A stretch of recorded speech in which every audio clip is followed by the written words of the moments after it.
The World Health Organization has declared Africa free from wild polio, a virus which usually affects children under 5. And with the closure of borders, Somkhakha, a community-owned Big 5 game reserve, is facing a loss of up to 90% of its revenue. But later, experts are concerned about a wet market in Nigeria that trades exotic animals and that may pose as a potential gateway for yet another deadly virus. Bonjour, Dumela, and welcome. I am Dumelo Mototwane, and this is #Africa.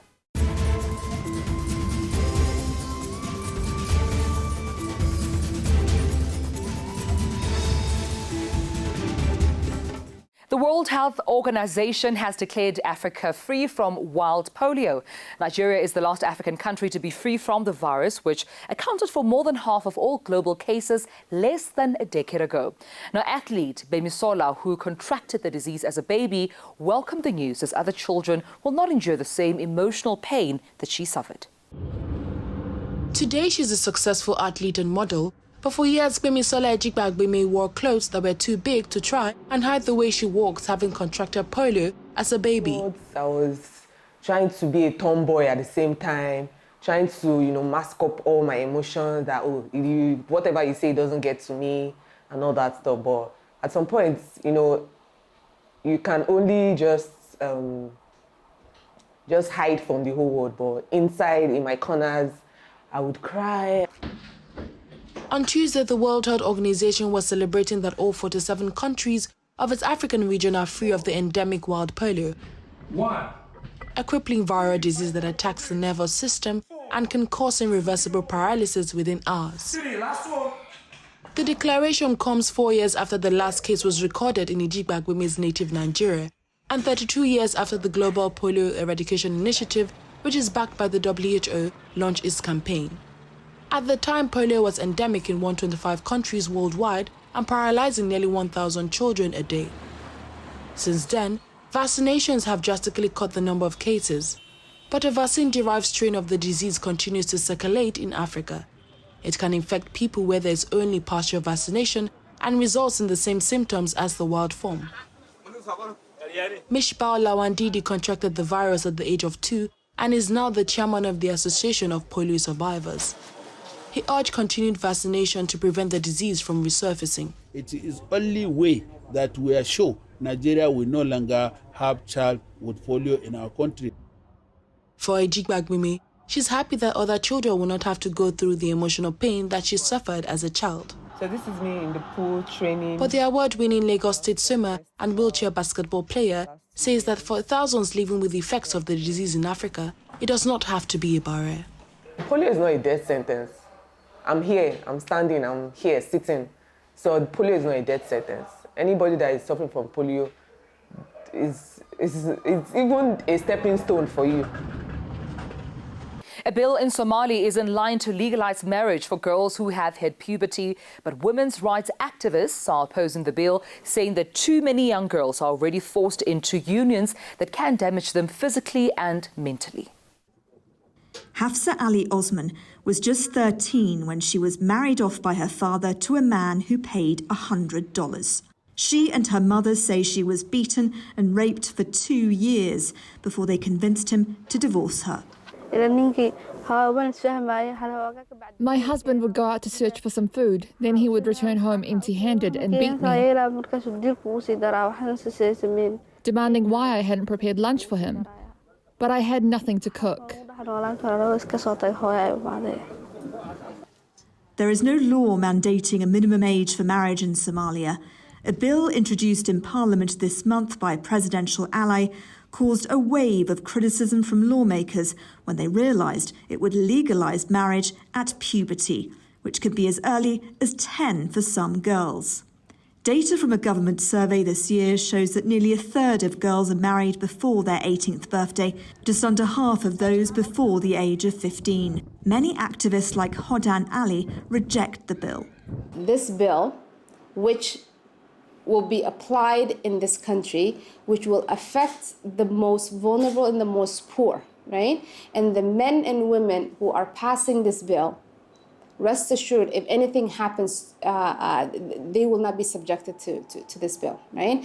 some of the people who are working on this, their children live in a safe country where the rights of their children are protected.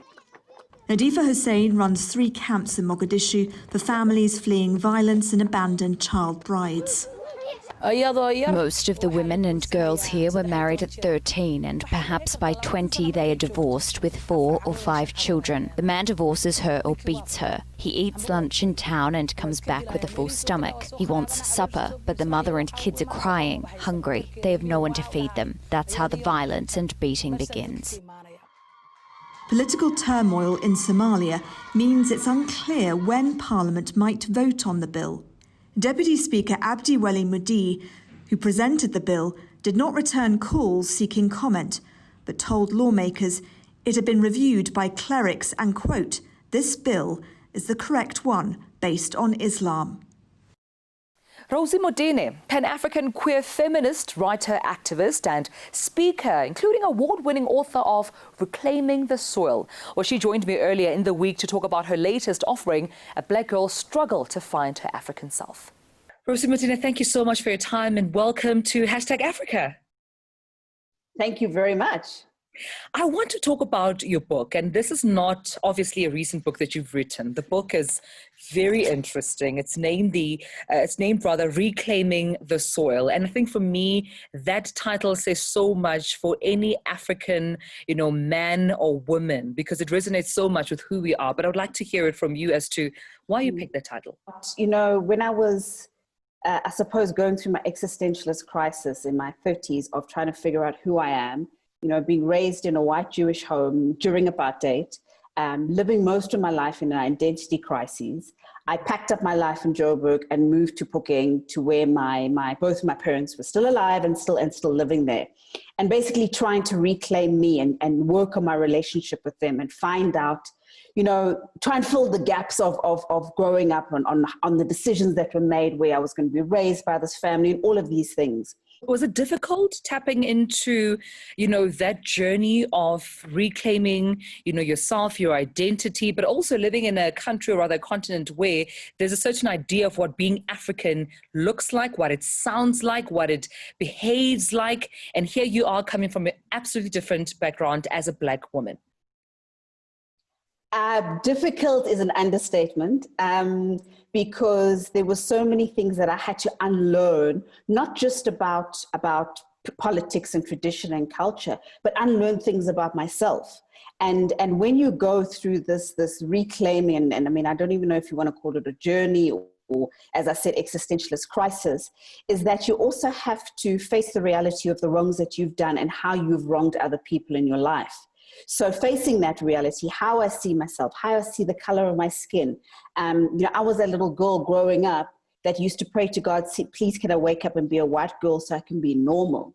So it was unlearning those harmful traits of how I see myself, how I see Black people, and then trying to have conversations with my parents, but not bring up too much pain, to try and find out and fill the gaps of my past and so forth. What do you think the reader, if one hasn't read the book already, what do you think they would relate to the most in terms of some of the themes that you touch on in the chapters within your book? Because in modern day society, I still see young Africans being criticized for emulating Western culture, pop culture, in how they dress, how they look in terms of their hair, especially with Black women when it comes to their hair. But within your book, where can we find those nuances where we could definitely relate to? There are many themes in the book, and obviously African identity being the main thing. But there's also themes of speaking out against violence or against gender-based violence. I speak about past experiences of how I'm still overcome and dealt with abusive relationships. African identity and also interfaith adoption, which is a very, very, I suppose, hot topic at the moment. And a lot of the criticism I've gotten from people saying, well, as a white person, are you saying that if I want to give love to a Black child, I'm not allowed to? And I'm not saying that. But if you are going to be adopting across the color lines, make sure that you have read up and that you're going to be providing a lifestyle and a life and education for that child so that they know where they come from. You know, what conversations are you having around at the dinner table? You can be seen as liberal, but are you having conversations around the dinner table talking about them and they? Are you including, what literature have you included into your family reading time? How are you doing their hair? Have you spoken about the power of their skin? Have you spoken about the power of language? What language is going to be their first language? Yeah. You know, so it's all of these different ideas. And then also just about overcoming challenges. What would be your advice right now to any young African woman right now watching this episode who wants to tell their story, who wants to narrate their story, document it in a book as yourself, also to help other survivors, but also for healing, but are feeling so scared that they might just be victimized once again? So gender-based violence, we need to understand it's not just happening to women, so it's also to gender-conforming people, trans people, across the board. But first and foremost is that you need to know that it is not your fault, irrespective of the scenario. It is not your fault. And for those that wish to speak, try and find those safe spaces and those havens that you know that when you need to break down, they will be there for you. There's not going to be any level of betrayal whatsoever, number one. Number two, know that there are going to be the naysayers, those people who are not willing to unlearn their wrongs. So the secondary victimization is very much there, but it doesn't mean that you don't have a right to speak up. You have every right to speak up. And also there's no time frame of when it happens. You know, I've spoken on many platforms, spoken about the abuse of my boyfriend, of an ex-boyfriend, abuse of when I was beaten up in Botswana, but it took me 20 years to talk about the fact that I was also raped. So a person who's been in the activism space and for the sector for such a long time, it still took me a long time to come to terms with that. And still, that is okay. I'll never be able to get justice for that case, but at least I can speak about it without my voice shaking. At least I've started the process of healing. Well, thank you so much, Rosie. What a pleasure and honor talking to you. Thank you so much for joining us. Thank you. And still to come, a wet market in Nigeria for global trade in exotic animals might open a gateway for another deadly virus.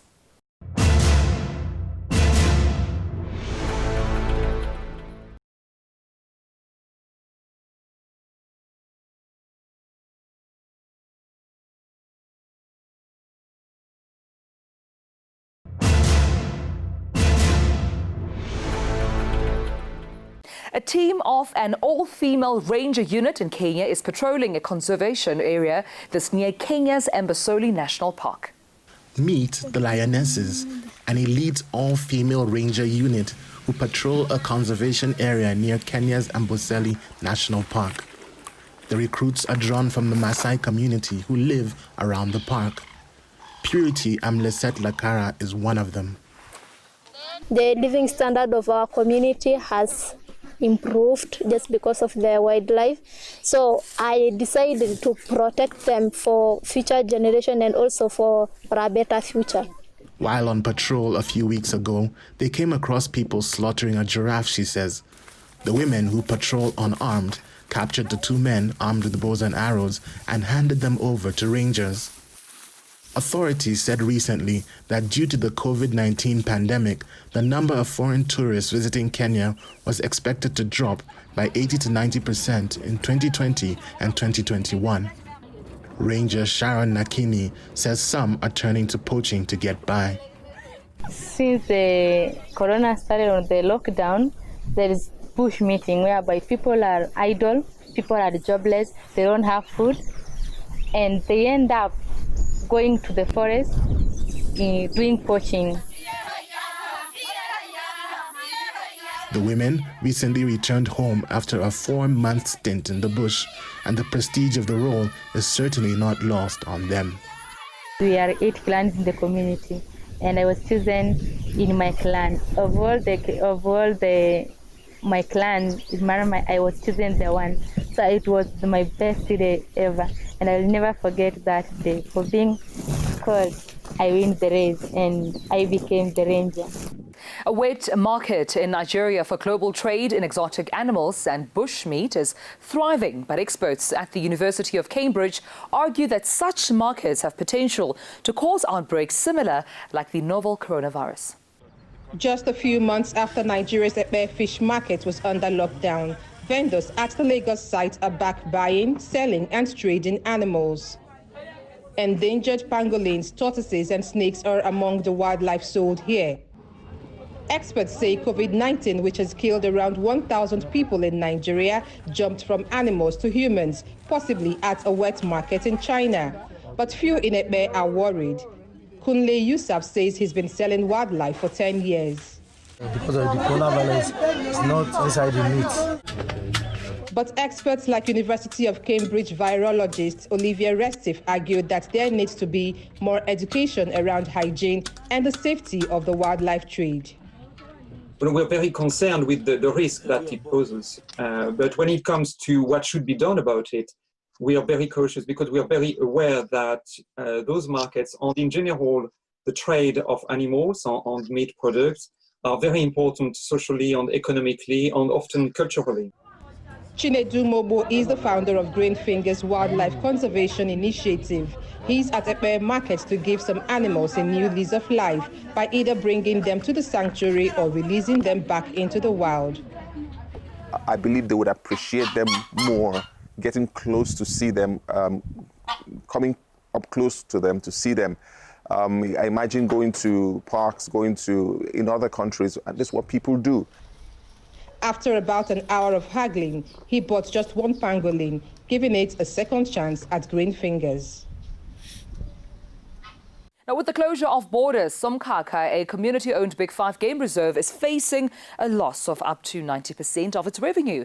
Now, the reserve, which normally gives away or sells game meat at low cost, is now actively marketing the meat at competitive prices. From the savannah to the plate. For Somkhakha, a community-owned Big Five game reserve in South Africa, selling game meat has thrown it a lifeline as the continent's multi-billion-dollar safari industry unravels. The reserve normally gives away or sells at low cost the meat from impala and nyala, which it culls each year to manage stocks. But facing a loss of up to 90% of its revenue, it is now actively marketing the meat, often seen as a delicacy bought by restaurants and foreign tourists, to bring in between 50,000 and 100,000 rand per month. That's between about $2,875 and $5,730. Roeli Kloppers is chief executive at the Wildlands, which co-manages the reserve. With the tourism and all of that income we've lost, we had to look for something else. There's always culling on the reserve, and basically all we've done is we said, instead of culling and then just giving that meat away or selling it at a very poor and low price locally, what we've done is to try and market it and put it into the commercial market. Before the pandemic, local and international tourists would watch the Big Five on guided bushwalks and game drives. Fana Gumbi is the leader of the Mvokweni Community Trust, which owns the reserve. He says the extra funds are vital for the park's upkeep. Kube sekubhekwa ukuthi iziphi ezinye indlela engakwazi ukulekelela ukuthi zibooste i-income. We had to look for other ways of boosting the income in the reserve so it can generate money to pay the bills for running it. Ngoba kunama-bills ogesi njengoba kuphampwa namanzi ne-maintenance ke nje yangaphakathi. We have electricity bills, water pumping, general maintenance and the paying of salaries. That's where we decided to use the culled animals that are breeding in numbers. Lolu hlelo lokuphungulwa kwenyamazane ezisuke zibreeda ngobuningi. That meat can be sold in the market so we can generate extra income to cover the expenses of running the reserve. The African Union estimates that countries on the continent have lost almost $55 billion in travel and tourism revenues in just 3 months due to the COVID-19 pandemic.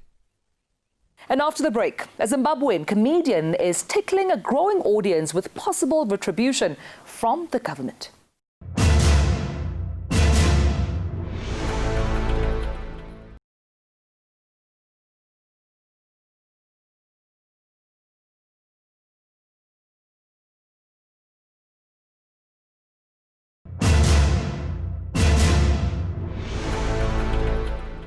This is #Africa. Let's now take a quick look at news making headlines across the African continent.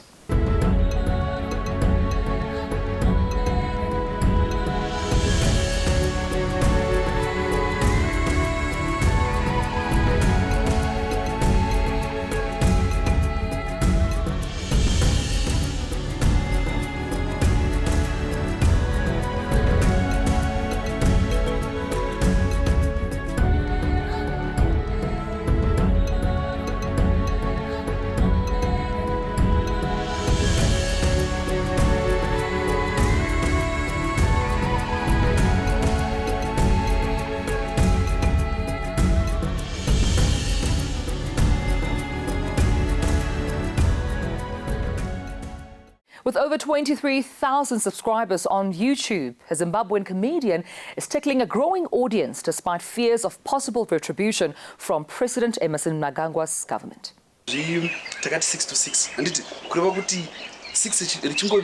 Zimbabwean comedian Victor Mpofu uses satire to shine a light on the country's political problems. He's managed to tickle a growing audience despite living in fear of possible retribution from President Emmerson Mnangagwa's government. Mpofu, who goes by the name of Dog Vikela, had less than 1,000 subscribers on his YouTube channel in January. Now he's got 23,000. What we're simply saying is there are problems, right? These problems, we highlight them through our content to say, what do you think about this? Do you feel we should continue going on like this? Do you think we have a solution to this? If there is a solution, what is the solution? And the more people comment, the more people react, the more we get also the basis for the next skit, the more we get the basis for the next content that we put out. We as your government, we will guard against external forces. The 34-year-old father of two is among a young generation of stand-up online comedians that are critical of government excesses. Mnangagwa has been accused of reverting to the authoritarian tendencies of Robert Mugabe amid a worsening economic crisis. Critics, including churches, say the government is also using the health crisis to trample on human rights and abducting and torturing opponents, accusations the government denies. Mpofu has yet to get into trouble with authorities, and he says satire is important in society. There's a government that is clueless in dealing with COVID-19 and that same economy. So it's important for us now to peg this into satire. Instead of them to drown into depression, to drown into stress, to drown into anxiety attacks, we give them humor that, sometimes it's good to laugh. The escape of laughter is critical in times like this. Well, that's it from me, Dumelo Mototwane. You can keep the conversation going on Twitter. We are at Africa_ENCA, but we'll leave you with these beautiful pictures from Africa. Until next time, goodbye.